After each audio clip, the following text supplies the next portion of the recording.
Los fieles se estremecían de frío.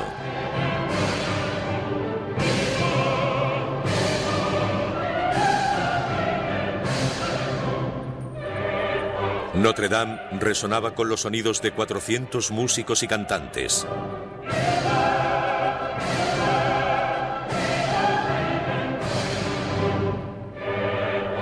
El joven nacido en la isla de Córcega avanzaba impaciente.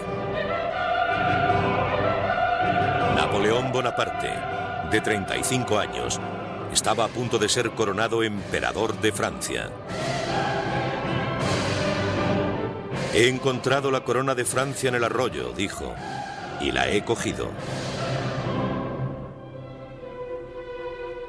Era el 2 de diciembre de 1804. En el transcurso de 3 años, las conquistas de Napoleón extenderían su imperio por casi toda Europa y gobernaría a más de 70 millones de personas. Desde los antiguos Césares, no se había conocido a un hombre con tanto poder. Napoleón cambió el mundo. Fue un hombre que prosperó basándose en su origen, en su entorno y en sus aptitudes. No ha vuelto a existir un hombre como él que dominara el mundo como él lo hizo. ¿Quién era Napoleón? Era una mano dentro de una camisa con un extraño sombrero. Si enseñamos el sombrero y la mano dentro de la camisa, en Japón, Estados Unidos o Francia, todo el mundo sabrá que hablamos de él. Que ce soit aux États-Unis, que ce soit en France, on dira Napoléon. Sobre todo era un hombre ambicioso. Le encantaba el poder. Decía, amo el poder como el músico ama su música. Hizo todo lo que estuvo en su mano para lograr sus propósitos.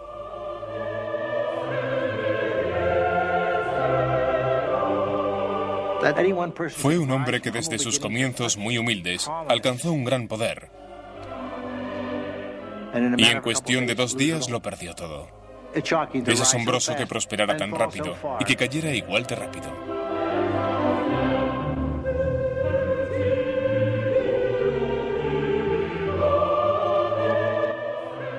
Napoleón subió en solitario los escalones hasta el altar.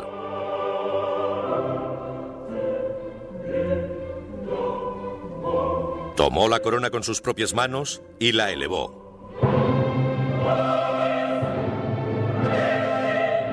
Luego la dejó caer sobre su cabeza. Napoleón.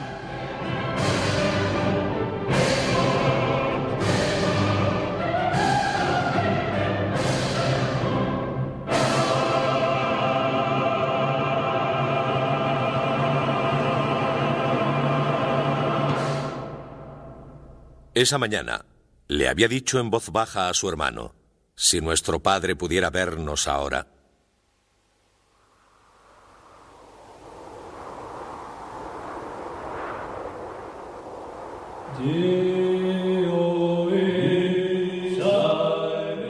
Primera parte. Hacia el destino.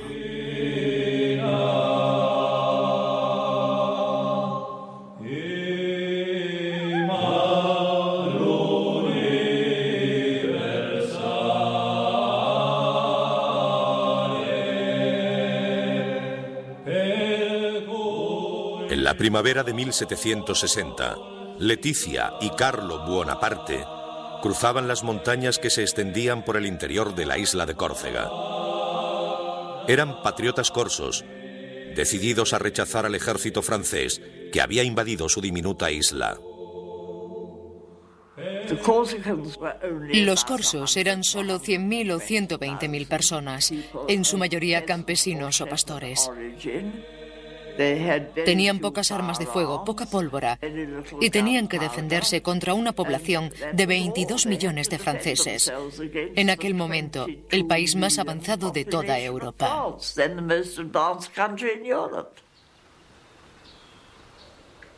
Los corsos nunca tuvieron muchas posibilidades. Tras un año de lucha, dejando a su paso miles de muertos y heridos, fueron vencidos, y Leticia y Carlo regresaron a su hogar. Leticia estaba embarazada de 6 meses. Salve Santa Valens.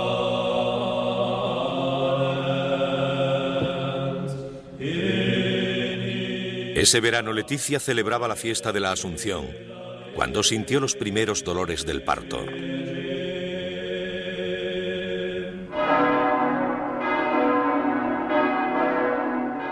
Un poco más tarde, el 15 de agosto de 1769, daba a luz a su hijo, Napoleone Bonaparte. Nacido justo después de la amarga conquista francesa, Napoleón pasaría su infancia odiando a Francia, el país que él mismo gobernaría algún día. Nací cuando Córcega moría, escribiría Napoleón tiempo después. 30.000 franceses se lanzaban contra nuestras costas, ahogando el trono de la libertad en olas de sangre. Los llantos de los moribundos, los gemidos de los oprimidos y las lágrimas de los desaparecidos rodearon mi cuna desde el momento de mi nacimiento. Córcega era ahora una colonia francesa. Situada en el Mediterráneo, entre Francia e Italia, durante siglos, Córcega resistió ferozmente a los invasores, romanos, moros y genoveses. Tras la victoria francesa, los corsos rebeldes huyeron hacia las montañas donde continuaron su lucha. Pero el padre de Napoleón, Carlo, un estudiante universitario de 23 años, se rindió fácilmente. Pronto llevaría pelucas empolvadas, levitas bordadas y zapatos con hebillas de plata. Napoleón nunca le perdonó que traicionara su herencia corsa. Tiempo después diría de él que le gustaban demasiado los placeres. Creo que Napoleón siempre guardó rencor a su padre por haberse sometido. Pero pobre Carlo, sabía que había perdido la batalla. Se dio cuenta que los franceses ya estaban allí. Por eso decidió vivir con ellos e intentar hacerlo lo mejor posible. Carlo empezó a ejercer como abogado y ganó las elecciones a la Asamblea Corsa. Su estima aumentó ante los gobernantes franceses. Pero Napoleón pocas veces dijo algo bueno sobre él. Dejaba sus oraciones para su madre, la bella y tenaz Leticia. Como madre, diría, era única.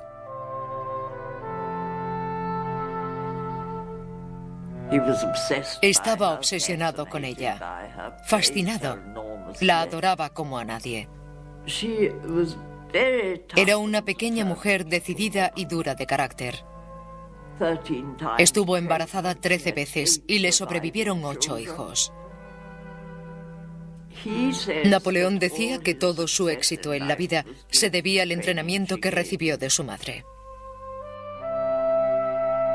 Leticia era una mujer dura y austera, endurecida por la guerra, que castigaba a sus hijos para enseñarles el sacrificio y la disciplina.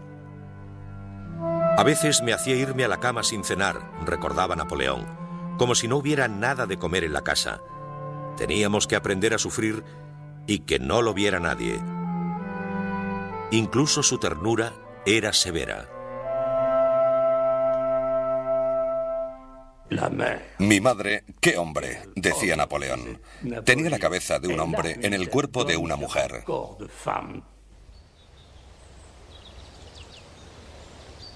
Carlo y Leticia eran propietarios de una casa en el campo y de otra en la ciudad, símbolos de su posición social. Eran aristócratas corsos, pero no eran ricos.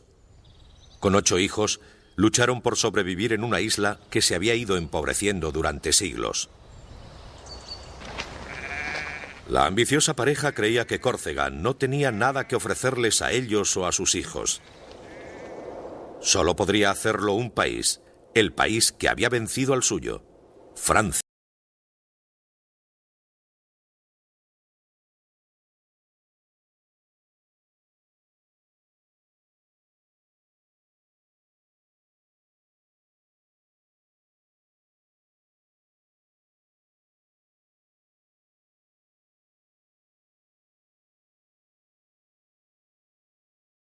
testigo del esplendor de la corte francesa con toda su majestuosidad.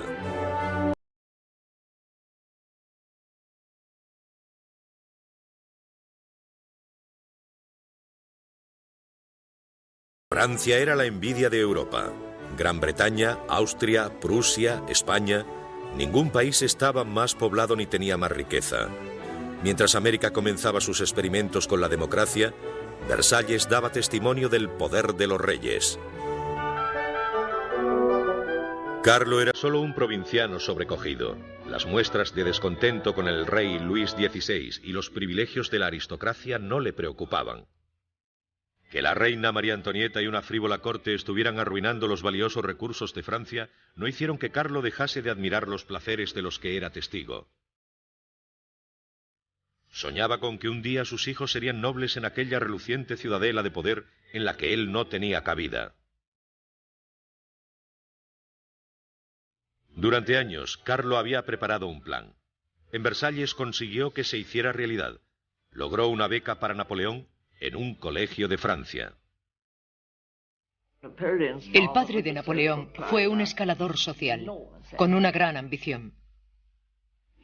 Quería que sus hijos tuvieran una oportunidad en la vida. Y Napoleón la aprovechó.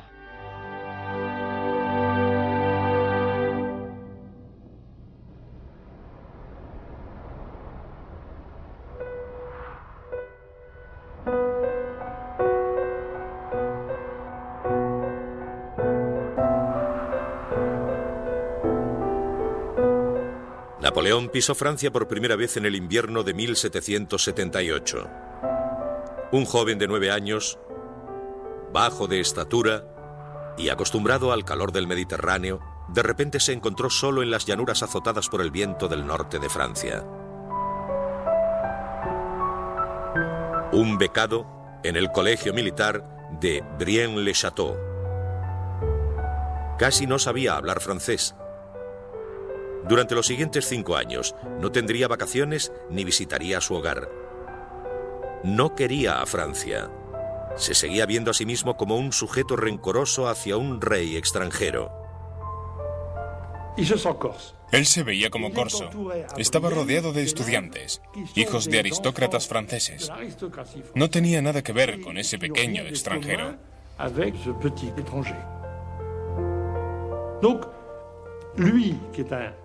Era muy orgulloso, por eso se apartaba de todos.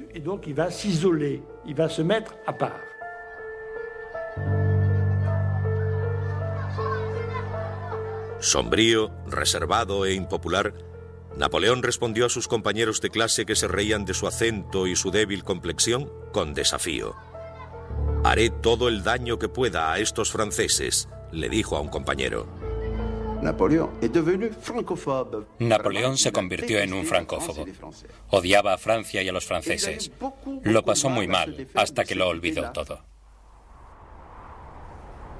Napoleón volvería sus simpatías hacia Francia, pero no sin que pasaran años de resentimiento y lucha.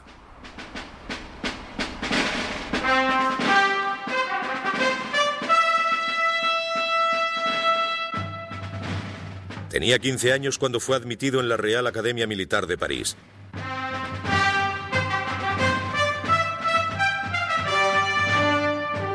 Junto con los hijos de algunas de las grandes familias de Francia, conocería los esplendores de la civilización francesa.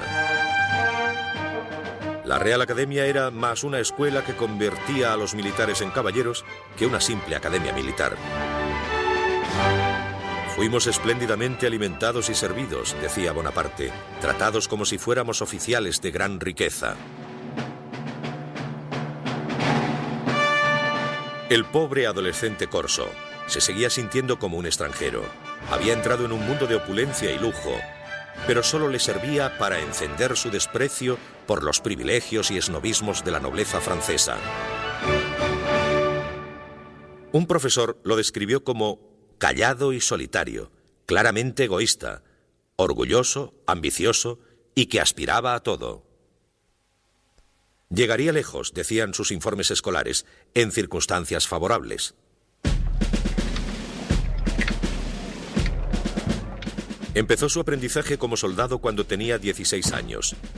un sencillo subteniente, entrenando con la mejor unidad de artillería del ejército francés. Se especializó en cargar bayonetas, cañones y en disparar, desplegando a sus hombres. Había comenzado una de las mejores carreras de la historia militar. La auténtica base de Napoleón como soldado fue el entrenamiento que recibió como oficial del regimiento. Podía lanzar cañones y construir carros de combate. Tuvo que aprender las obligaciones de cualquier tipo de artillero. Muy pronto se dieron cuenta de que era un oficial de compañía muy eficiente. Il manifeste à ce moment-là un souci. Durante esta época, Napoleón mostró un gran deseo por aprender. Leyó historia, autobiografías militares, leyes, algo de ciencia. Quedó impresionado después de leer a Rousseau y a los filósofos del siglo de las luces. Libertad, igualdad y supresión de los privilegios.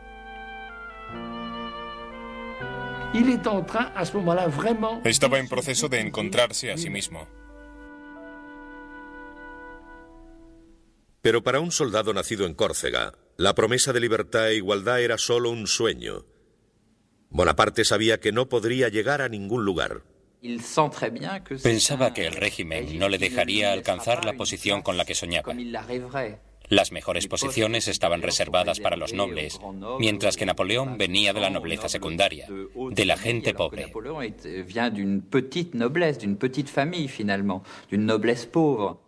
Frustrado por sus ambiciones militares, Bonaparte soñó con hacerse famoso como escritor y escribió una breve historia sobre Córcega. Incluso intentó hacer una novela. Estaba furioso con el régimen porque le condenaba a soñar con su destino. Tan solo podía escribir novelas, pero quería que su vida fuera como esas novelas, y aquello no era posible bajo el viejo régimen.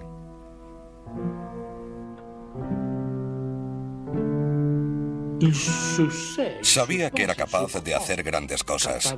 Creía que quizá estaba destinado a la grandeza. Pero en aquel momento, ¿cómo podía llegar a creérselo? Se aburría enormemente. Il s'ennuie à mourir. Il s'ennuie à mourir.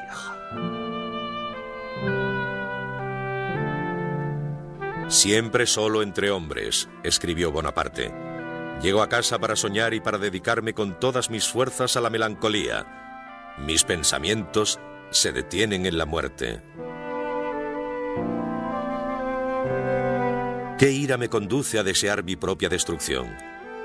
No hay duda, porque no veo lugar para mí en este mundo. Fue la revolución lo que liberaría a Bonaparte.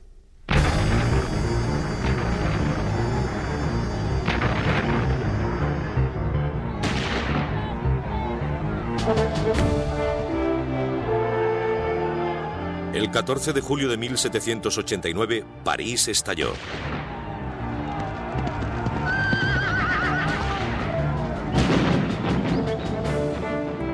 Una multitud enfurecida se lanzó a las calles gritando libertad, igualdad y fraternidad. Francia sufrió disturbios. La propia monarquía se tambaleaba al borde de la destrucción. Una desafiante Asamblea Nacional cuestionó el derecho absoluto del rey y despojó a los nobles y clérigos de sus antiguos privilegios feudales, rompiendo un orden social que había perdurado durante siglos. Tras años de injusticia y desigualdad, había comenzado la revolución. Tardaría años en acabar. Mientras la revolución tomaba impulso, Bonaparte servía en el ejército lejos de París.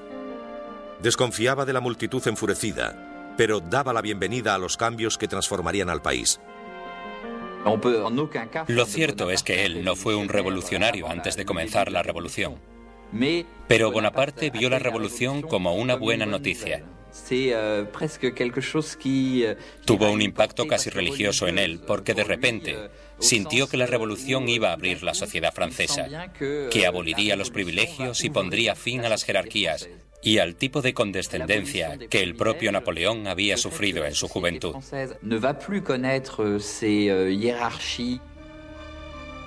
Toutes ces cascades de mépris dont a beaucoup souffert le jeune Napoléon dans sa jeunesse. Bonaparte era un hombre de su tiempo, y tener 20 años en 1789 fue decisivo para él. Su destino y el destino de todo el país coincidirían.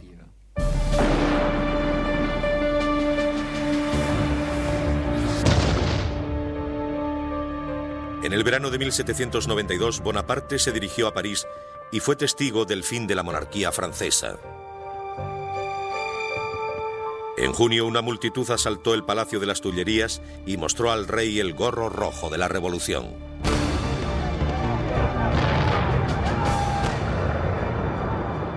En agosto, la multitud masacró a la guardia suiza del rey. El rey Luis XVI fue destronado. La República Francesa había provocado esa caída. Napoleón quería formar parte del Nuevo Mundo. Quería tener un papel. Y empezó en un lugar que conocía muy bien, en Córcega.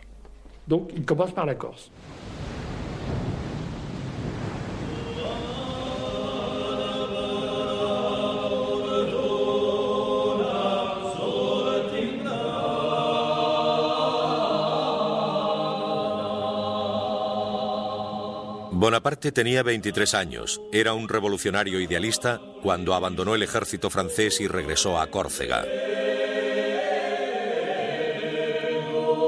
La República Francesa había tomado a Córcega como parte de Francia y había dado a los corsos todos los derechos y libertades de los ciudadanos franceses.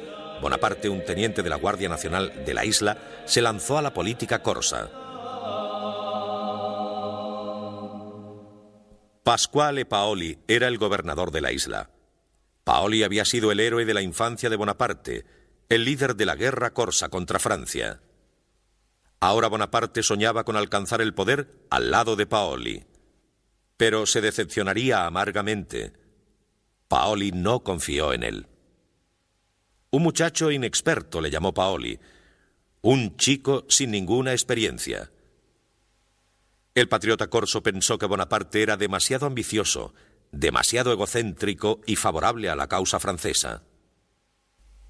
Bonaparte y Paoli no tenían los mismos ideales. Paoli seguía pensando que Córcega debía ser independiente. Pero esta vez Napoleón Bonaparte pensaba que era una buena idea que Córcega formara parte de la Francia revolucionaria. Tenía una doble personalidad, tanto corsa como francesa. Pero durante mucho tiempo, Napoleón ignoró que era francés. Llevaba tiempo siendo francés, pero él no lo sabía. Napoleón quedó unido a Francia por el ejército y por un sentimiento natural. Su larga educación allí le había cambiado las ideas.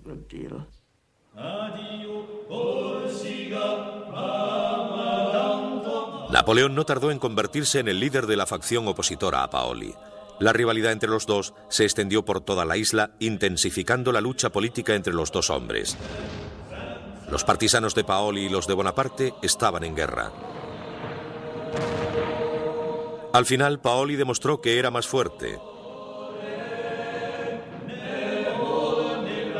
El hogar de Bonaparte fue saqueado y este obligado a huir a las montañas. La Asamblea Corsa declaró a Bonaparte y a toda su familia traidores y enemigos de la patria, y les condenó a la maldición e infamia perpetuas. Bonaparte ya no tenía derecho a vivir en Córcega. Había recibido una sentencia de muerte de manos de su propio pueblo. Con su idealismo agitado, Bonaparte escribió a su hermano: «Entre tantas ideas encontradas, el hombre honesto se siente confuso y afligido. Cuando se debe tomar partido, se debe escoger siempre el lado victorioso. Considerando las alternativas, es mejor que ser comido. La derrota en Córcega y la ruptura con su héroe Paoli le habían endurecido, le habían hecho astuto y le hizo mirar a Francia. Desde el momento en que ocurrió la ruptura con Paoli en Córcega, se sintió francés. Quería ser francés. De hecho, era francés.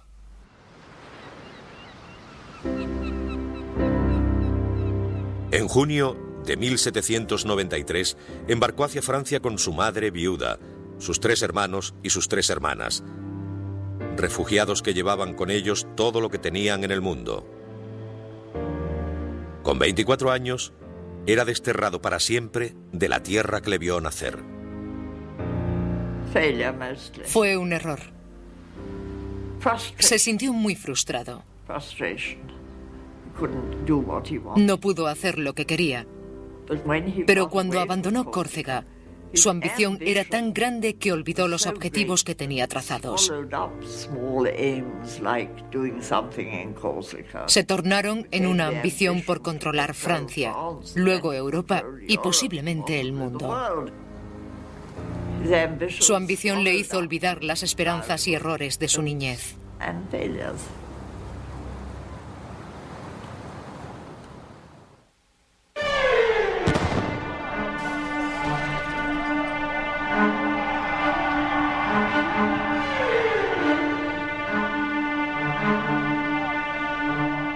Bonaparte regresó a Francia para encontrar a los franceses luchando entre ellos. El rey había sido ejecutado. La reina y miles de seguidores le habían seguido hasta la guillotina. Las ciudades estaban en pie, las provincias se habían levantado. Maximilien Robespierre estaba al cargo. El líder austero y moralizante suspendió la Constitución, prometiendo salvar la República de sus enemigos a cualquier precio. La revolución se convirtió en terror.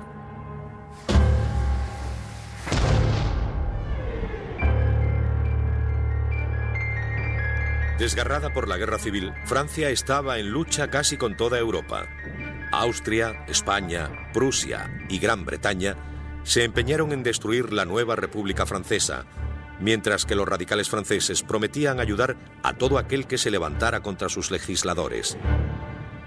Readmitido en el ejército como capitán de artillería, Bonaparte fue destinado a Toulon, una ciudad de 28.000 habitantes en la costa sur, que se había rebelado contra la República, cediendo su puerto a los ingleses. La flota inglesa defendió la ciudad desde el puerto. Un joven Bonaparte de 24 años creyó saber cómo hacerles huir. Sostuvo que si sus soldados podían apoderarse de los mandos que comandaban el puerto, podrían bombardear la flota y hundirla. La ciudad caería. Era un plan sencillo, pero ninguno de los generales quiso escucharlo. El ejército francés de la Revolución parecía a veces un paraíso de ineptos. Los generales de Toulon eran incompetentes. Finalmente, un general escuchó sus planes y dijo, naturalmente. Esta fue la primera gran oportunidad de Bonaparte. Con los oficiales de la aristocracia huyendo del país, había un gran vacío. Una oportunidad para una rápida promoción para soldados que pudieran demostrar su valía en la batalla.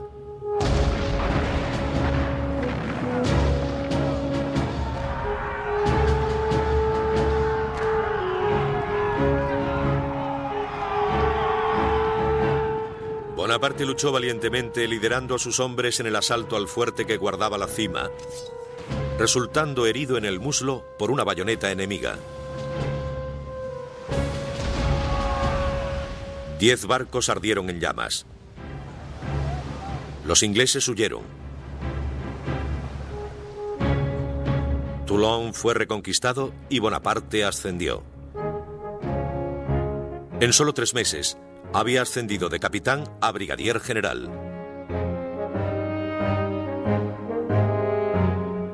Este joven oficial trajo con él una extraña audacia y la más infatigable de las energías, escribió sobre él un general. Si necesitaba un momento de descanso, lo hacía sobre el suelo envuelto en su levita. Toulon fue importante en la vida de Napoleón porque fue allí donde todo empezó. Pero hay que decir que sus acciones no tuvieron nada de especial. Cualquier joven oficial hubiera hecho lo mismo, pero le tocó a Napoleón y eso le hizo famoso. La República continuaba la lucha por su vida, enfrentándose con sus enemigos más allá de las fronteras, con revueltas dentro del propio país. Con Francia en medio del caos, amenazada por todos los flancos, Robespierre no mostró misericordia en sus esfuerzos por controlar la unidad y el orden.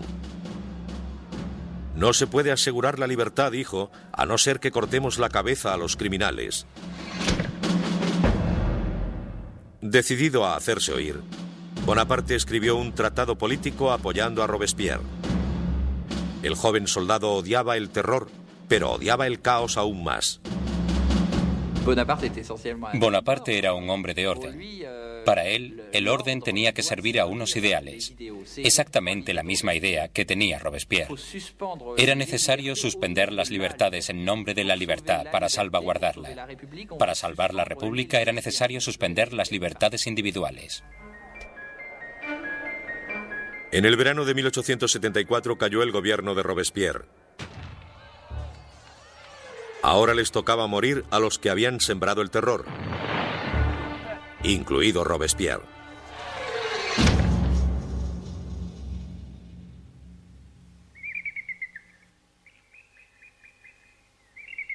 En la primavera de 1795, Bonaparte se dirigía a París.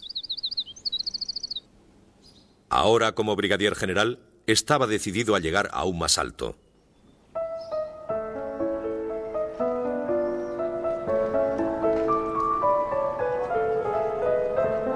Francia tenía un nuevo gobierno constitucional.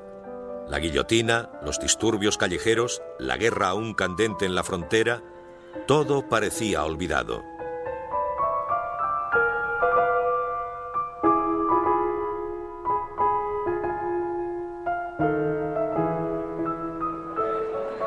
Nadie, escribiría un contemporáneo, piensa en otra cosa ahora que no sea comer, beber y disfrutar. Los ricos disfrutaban de grandes alardes, de entretenimientos lujosos y vestidos exuberantes.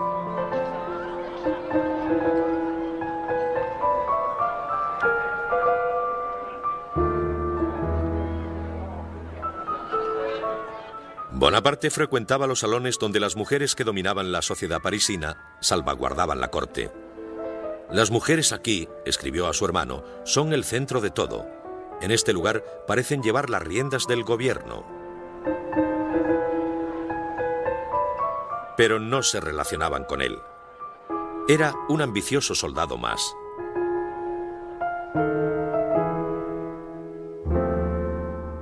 Una noble de la época recordaba: aún recuerdo su cara. Llevaba botas de mala calidad y un horrible sombrero redondo que le cubría los ojos. Su tez amarillenta, provocada por su extrema delgadez, le provocaba un efecto enfermizo general. Bonaparte parecía haber llegado a un punto muerto. Estaba desesperado por un ascenso, pero nadie le prestaba atención. Si esto continúa, escribió a su hermano, terminaré por no apartarme cuando pase un carruaje. Entonces un alboroto político le volvió a ofrecer una oportunidad. El 5 de octubre de 1795, multitud de parisinos se lanzaron a las calles junto a los hombres de la Guardia Nacional para restaurar la monarquía. La rebelión amenazaba con derrocar a la República. El gobierno llamó a Bonaparte para que detuviera el ataque. No había muchas más posibilidades. Cuando estalló esta rebelión, no había ningún general competente en París.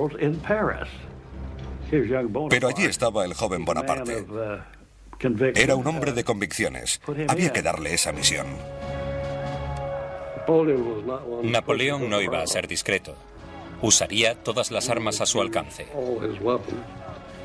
Nadie había usado cañones en París antes de esta revuelta.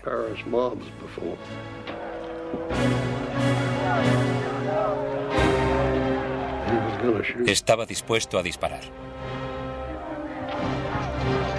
Esperó hasta que pudo ver el blanco de los ojos de los enemigos.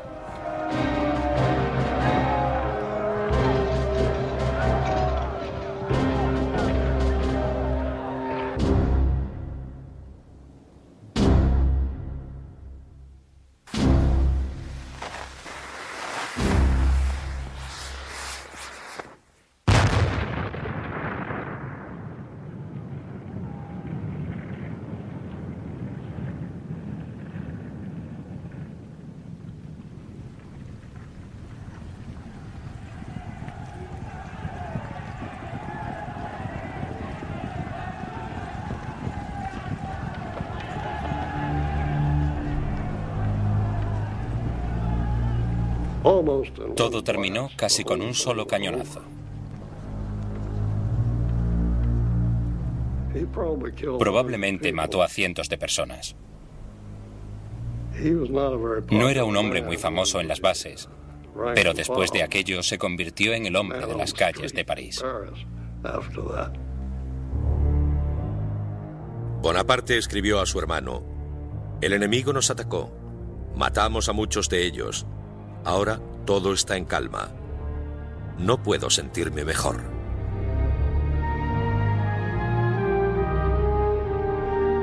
Tres semanas después fue nombrado general, comandante del Ejército del Interior.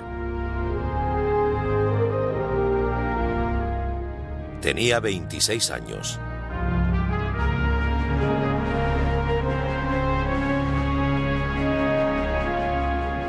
Bonaparte era ahora un hombre a tener en cuenta. Fue conducido a París en un elegante carruaje con ropa nueva y empapado en agua de Colonia. El ingenuo general no era un hombre mujeriego, pero se había enamorado. Su nombre era Marie-Joseph Rose de Beauharnais, pero todo el mundo la conocía por Rose, pero Bonaparte la llamaba Josefina. Era una aristócrata criolla de la colonia francesa de la Martinica, una viuda de 32 años con 2 niños pequeños, agobiada por las deudas y que intentaba abrirse camino sola en París. Lánguida, con una indiferencia que rayaba en la indolencia, era famosa por ser una mujer refinada, encantadora y con gracia. Se decía que incluso se metía en la cama con elegancia. Josefina era una mujer con un gran encanto, sensualidad y, si no guapa, al menos ágil y de movimientos ondulantes. La belleza es algo que todos admiramos, pero la belleza sin encanto es como una comida sin especias. Napoleón solía decir: "Yo soy tímido con las mujeres. Madame de Beauharnais ha sido la primera mujer que me ha dado confianza". Josefina era lo que podríamos llamar una mujer algo adelantada a su tiempo. Se había casado joven. Su marido había muerto en la guillotina. Había tenido un romance con alguien que la ayudó. Y se sabía que había tenido varios romances con hombres de la alta sociedad francesa. Nadie tenía más poder que Paul Barras, la figura más poderosa del nuevo gobierno. Josefina era su amante, una mujer de influencia en los salones de moda de París. Bonaparte vio en ella un mundo de poder. Era el centro de la sociedad. Tenía todo tipo de contactos. Era alguien que le podía servir de mucha ayuda. Yo creo que se enamoró perdidamente de ella. Josefina vivía en una pequeña casa con un bonito jardín. Había quien decía que Barras le pagaba el alquiler. Pero Barras estaba empezando a cansarse de ella. Ahora Bonaparte era el que la visitaba. Él le escribía: "Dulce e incomparable Josefina, me despierto pleno de ti. El recuerdo de los placeres de la última noche no dejan descansar a mis sentidos". Josefina amaba el amor y era muy buena amante. Bonaparte no tenía experiencia. Fue ella la que le introdujo en el mundo del amor. Dulce e inigualable Josefina, qué extraño efecto provocas en mi corazón. Sí, una noche me has enseñado lo lejos que está tu retrato de ti misma. 1000 besos, mi dulce amor. Pero no me los devuelvas porque me encenderías de pasión. Josefina parecía encantada con su nuevo amor. Aunque sabía cómo agradarle, no le devolvía la pasión. Cuando Bonaparte le propuso matrimonio, ella dudó. Ella no se sentía atraída por él. De hecho, tiempo después, le dijo a un viejo amigo que durante mucho tiempo tuvo que superar un sentimiento de repugnancia. Era muy serio, tenía poco sentido del humor y estaba muy delgado. Parecía que se le caía el pelo e iba desaliñado. Pero ella sabía que su belleza se estaba desvaneciendo. Empezaban a pudrírsele los dientes y a salirle arrugas. Napoleón no lo veía, pero otros sí, y ella también.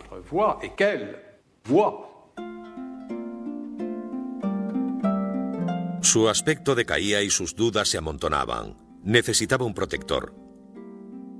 El 9 de marzo de 1796, Napoleón Bonaparte y Josefina de Beauharnais contraían matrimonio. Un medallón esmaltado en oro fue el regalo de boda del general a su novia. En él hizo grabar las palabras «Hacia el destino».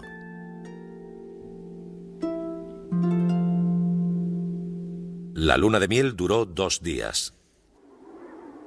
Bonaparte fue enviado a los Alpes italianos. El antiguo amor de Josefina, Paul Barras, le había ayudado a ganar el nombramiento como comandante supremo de todas las fuerzas francesas en Italia. Su misión era retar al imperio austríaco y a sus aliados italianos. Nunca antes había dirigido un ejército. Joven y poco experimentado, nadie esperaba demasiado de él. Especialmente sus propios generales. Todo el mundo se reía de él antes de que llegara. Un pequeño general que quizá le debía su poder a su mujer.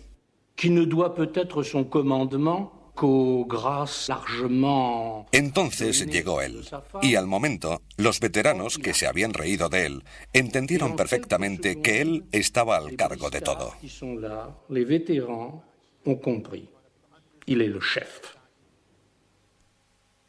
No sé por qué, dijo uno de sus generales, pero este pequeño bastardo me da miedo. El ejército de Bonaparte no estaba en condiciones de ganar batallas. Llevaba casi 2 años estancado por las acciones incompetentes de los comandantes en las colinas. El ejército estaba en la miseria. No podían pagarles, ni alimentarles, ni darles un uniforme. Solo decirles que invadieran el territorio enemigo y que se quedaran con lo que encontrasen. Entonces llegó este mocoso de 26 años que ni siquiera era francés, era corso. Y en su mal francés dijo: si seguís conmigo os conduciré a los valles más fértiles del mundo. Soldados, dijo, estáis desnudos y muertos de hambre. La fama no brilla sobre vosotros.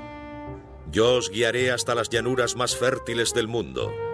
Provincias ricas y grandes ciudades caerán bajo vuestro poder. Allí encontraréis el honor, la gloria y las riquezas. Les cautivó. Era un magnífico actor. Era capaz de reír, sonreír y de repente apasionarse e inspirar miedo, horror y furia.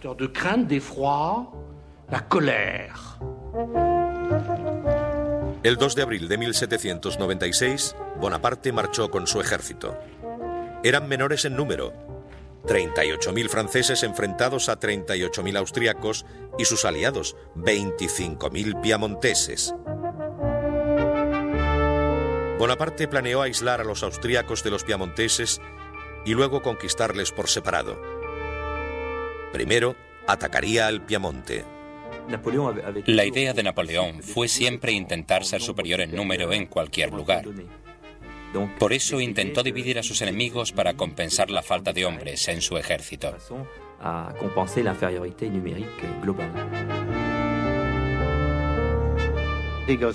Se dirigió a las montañas y desplegó sus fuerzas. El enemigo no sabía dónde estaba, por lo que también empezó a desplegar las suyas.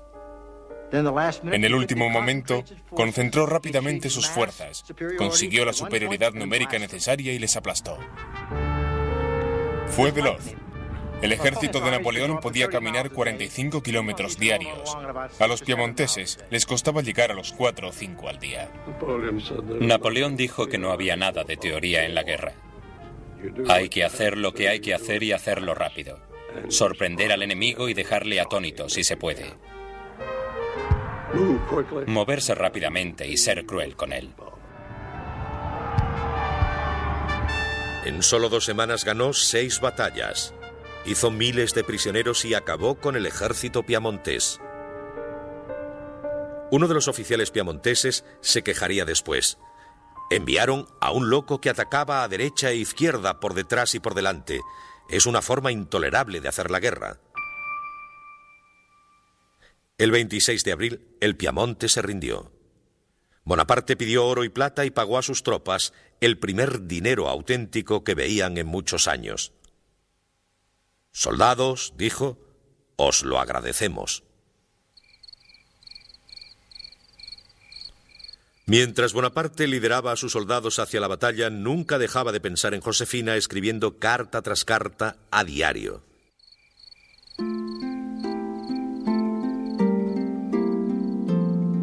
«No paso un día sin pensar en ti, mi amada», le escribiría, «ni una noche sin tenerte entre mis brazos. Maldigo la gloria y la ambición que me mantiene lejos de mi alma y de mi vida. Siempre que tengo problemas para solucionar algo, pongo la mano en mi corazón donde late tu retrato. Solo tengo que mirarlo y mi amor es la felicidad completa. Un beso a tu corazón y otro mucho más abajo, mucho, mucho más abajo».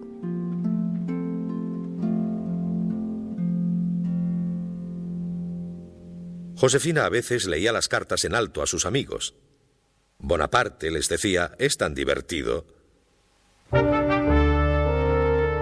Con el Piamonte rendido, Bonaparte se lanzó contra los austríacos, que se retiraron hacia el este, desconcertados ante un general de 26 años y su nueva forma de luchar. En el siglo XVIII había nobles comandando ambos bandos y tenían un cierto código. Los ejércitos maniobraban, y si podían mantenerlos a raya, todo habría terminado. No habría lucha.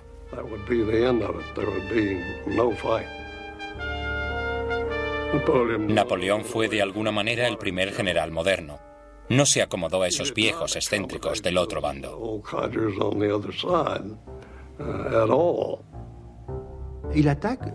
Atacaba todos los días.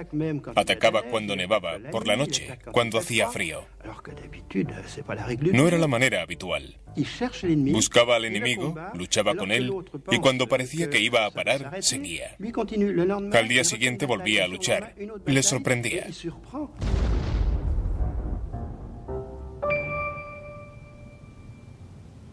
Mientras los austríacos huían, su retaguardia esperaba detener a Bonaparte, haciéndole parar en la pequeña ciudad italiana de Lodi. Fortificaron un estrecho puente de madera con 14 cañones y 3 batallones, desafiando a Bonaparte a que lo cruzara. El general ordenó un simple asalto frontal en el puente. Todo dependería de la valentía de sus hombres.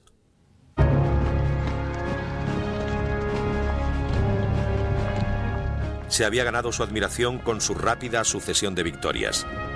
Ahora descubriría si también se había ganado su confianza. ¿Cómo se anima a los hombres a hacer algo así? Es cuestión de carisma.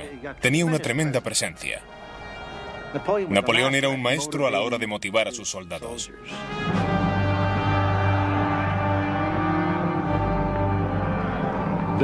La victoria siempre recorre un largo camino. Cuanto más ganaban, más difícil eran de parar. Sus tropas estaban bien entrenadas.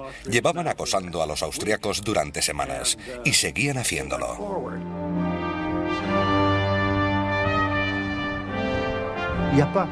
No había tácticas. Las tropas llegaban entusiasmadas y sorprendían rápidamente al enemigo. Era una cuestión de entusiasmo. Todo el mundo se lanzaba a la batalla.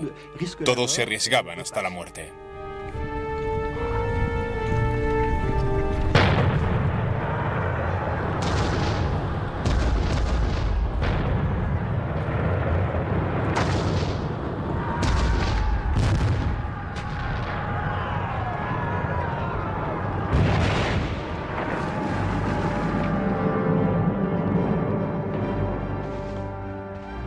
Con sus hombres enfrentándose al fuego enemigo, Bonaparte también tomaba parte en la batalla.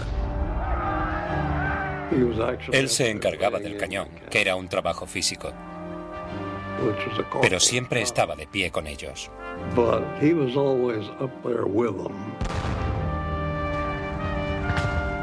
Era un hombre con una valentía asombrosa. Estaba siempre donde se le necesitaba. Si se le necesitaba en el frente para animar a la gente, allí estaba él. Asumía riesgos físicos. Incluso si las balas de cañón caían cerca de él, no tenía miedo, a pesar de que sucedió en varias ocasiones. Los franceses cruzaron la mitad del puente y tuvieron que volver bajo una lluvia de fuego. Luego, una última carga y lograron cruzarlo.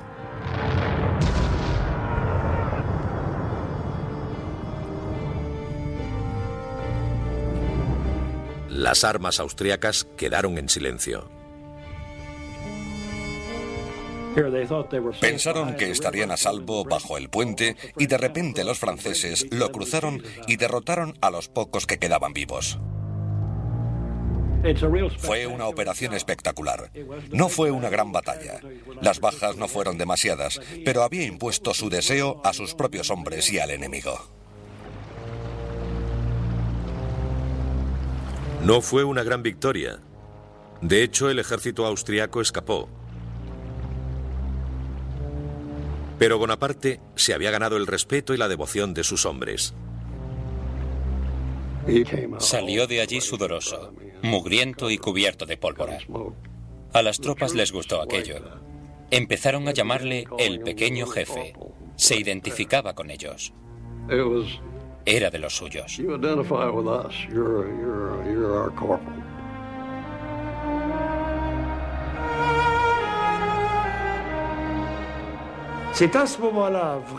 Ese fue el momento en el que empezó a convencerse de que tenía una buena estrella y que su destino le había escogido para realizar grandes cosas.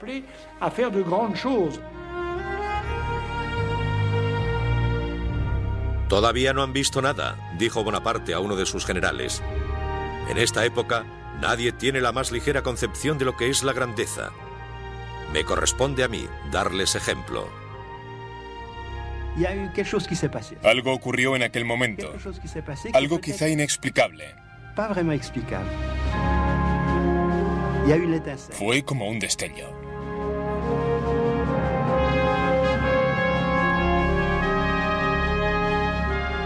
La batalla de Lodi convenció a Napoleón Bonaparte de que aquel era su destino. Desde aquel momento, dijo, imaginé lo que podría ser. Ya sentía la tierra huyendo bajo mis pies como si me estuviera transportando al cielo.